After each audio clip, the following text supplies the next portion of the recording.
Saudi আরবে হজকে সামনে রেখে হাজিদের সুবিধায় নজিরবিহীন প্রস্তুতি নিয়েছে দেশটির সরকার।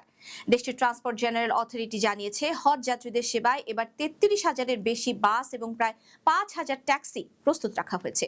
এসব যানবাহনের মধ্যে মক্কা, মদিনা, মিনা, আরাফাত এবং মুজদালিফা সহ হজের গুরুত্বপূর্ণ স্থানগুলোতে হাজিদের নিরবচ্ছিন্ন যাতায়াত নিশ্চিত করা হবে। সৌদি কর্তৃপক্ষ বলছে, হজের সময় খুব অল্প সময়ের মধ্যে বিপুল সংখ্যক মানুষের চলাচল হওয়ায় পরিবহন ব্যবস্থাকে সর্বোচ্চ গুরুত্ব দিয়ে বিশেষ পরিকল্পনা গ্রহণ করা হয়েছে।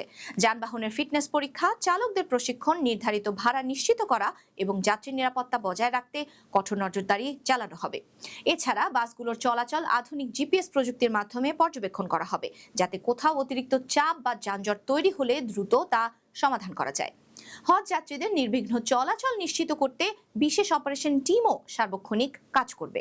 সৌদি সরকার বলছে, শুধু পরিবহন নয়, পুরো হজ ব্যবস্থাপনাকে আরও আধুনিক এবং প্রযুক্তি নির্ভর করতে ধারাবাহিকভাবে বিভিন্ন উদ্যোগ নেওয়া হয়েছে।